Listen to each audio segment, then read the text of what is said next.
sini saya akan menjelaskan tentang contoh 5.4.6 dan teorema 5.4.7. Uh, 5.4.6 contoh yang A.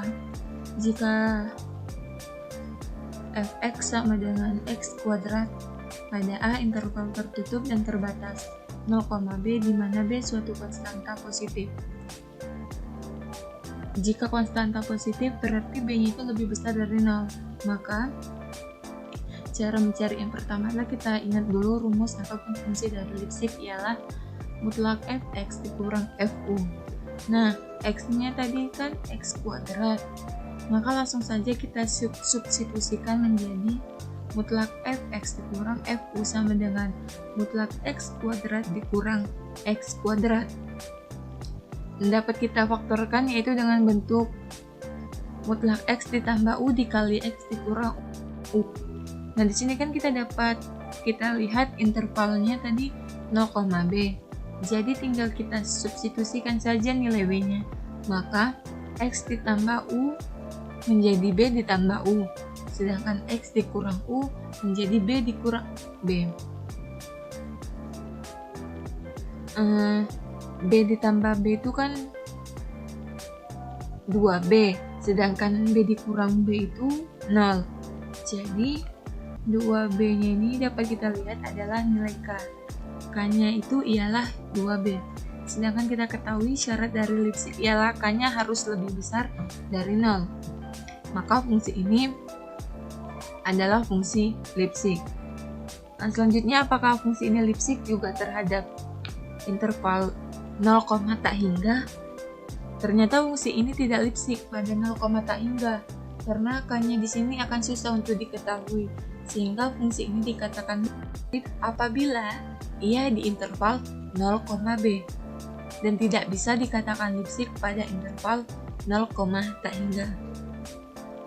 Contoh yang kedua, tidak semua fungsi yang kontinu seragam merupakan fungsi Lipschitz. Bisa kita lihat pada fungsi gx sama dengan akar x, di mana pada pembahasan sebelumnya fungsi ini adalah fungsi yang kontinu.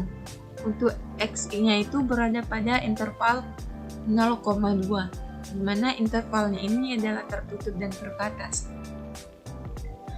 Menurut teorema kekontinuan seragam 5.4.3, di mana ketika suatu fungsi itu kontinu terus, dia tertutup dan terbatas, maka fungsi ini disebut kontinu seragam. Maka dari sini kita lihat fungsi g adalah fungsi yang kontinu seragam pada I. Selanjutnya, apakah dia Lipschitz? Nah, pertama yang harus kita ingat adalah suatu fungsi dikatakan Lipschitz apabila dia K lebih besar dari 0. Langsung saja kita substitusikan mutlak Gx dikurang G0, kita substitusikan mutlak akar X dikurang akar 0 sama dengan akar X. Nah, kita ketahui bahwasanya K-nya lebih besar dari 0, kita misalkan U-nya itu sama dengan 0. Maka mutlak Gx dikurang G0 sama dengan mutlak akar X dikurang akar 0. Nah, ini akan lebih kecil sama dengan K dikali mutlak X dikurang 0. Nah, ketika kita kurangkan mutlak X dikurang 0, akan kita peroleh adalah akar X lebih kecil dari K mutlak X. Jika kita perhatikan akar X dapat kita sederhanakan dengan mengkalikannya dengan sekawannya, yaitu akar X per akar X. Maka akan diperoleh akar X dikali akar X sama dengan X. 1 dikali X, akar X adalah akar X. Nah, dapat kita tuliskan menjadi mutlak 1 per akar X dikali mutlak X dikurang 0. Untuk setiap X tidak sama dengan 0, maka 1 per akar X lebih kecil dari K sama dengan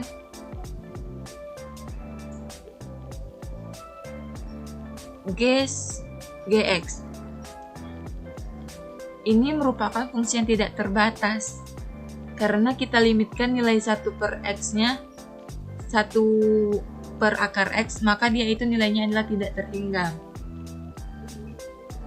Sehingga di fungsi ini tidak akan diperoleh nilai k-nya.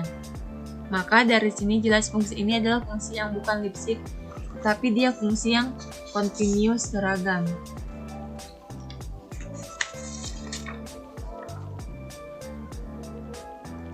Sekarang contoh yang ketiga. Teorema kekontinuan seragam dan teorema 5.4.5. Apabila ada suatu fungsi Gx sama dengan akar x pada himpunan A sama dengan interval 0, tak hingga, perlu diingat A-nya di sini adalah himpunan atau gabungan dari himpunan I dan himpunan Z, di mana I-nya adalah interval 0,2 dan J-nya interval 1, tak hingga. Yang pertama kita harus memeriksa pada himpunan yang I, di mana G-nya itu adalah kontinus seragam pada I. Karena menurut teorema kekontinuan seragam, selanjutnya himpunan yang J 1, tak hingga. G-nya itu sesuai dengan definisi fungsi Lipschitz, maka dapat kita gunakan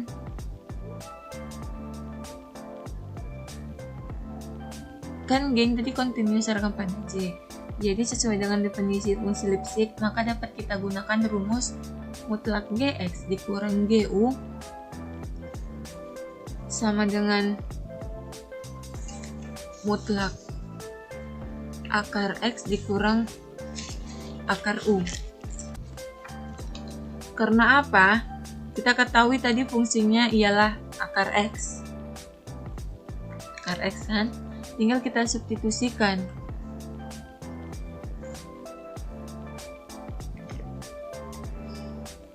Mutlak x dikurang mutlak akar x dikurang akar u ini jika kita sederhanakan akan menjadi 1 per mutlak akar x ditambah akar u sama dengan mutlak x dikurang u lebih kecil sama dengan 1 per 2 mutlak x dikurang u. Jadi, G suatu fungsi Lipschitz pada J dengan konstanta K ialah 1 per 2.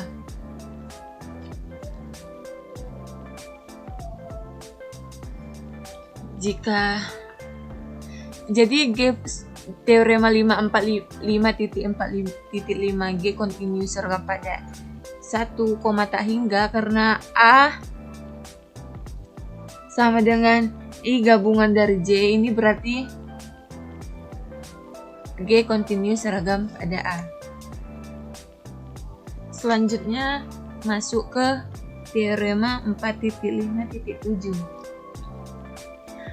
Jika F memetakan A ke real kontinus seragam pada A subset dari real, dan jika Xn barisan Cauchy dalam A, maka Fxn barisan Cauchy dalam real.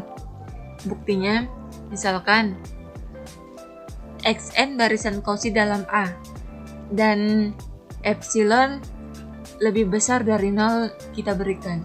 Pertama-tama, pilih delta lebih besar dari 0 sedemikian sehingga jika X, U dalam A memenuhi interval X dikurang U lebih kecil dari delta, maka interval Fx dikurang Fu lebih kecil dari epsilon. Karena Xn barisan Cauchy, maka terdapat H delta. Sedemikian sehingga interval xn dikurang xm lebih kecil dari delta. Untuk semua nm lebih besar H delta. Dengan demikian delta dengan pemilihan delta ini mengakibatkan bahwa untuk nm lebih besar H delta, kita mempunyai interval fxn dikurang fxm lebih kecil epsilon. Oleh karena itu, barisan fxn barisan Cauchy. Baiklah, itu saja yang bisa saya jelaskan. Lebih dan kurangnya saya mohon maaf. Wabillahi taufiq wal hidayah. Wassalamualaikum warahmatullahi wabarakatuh.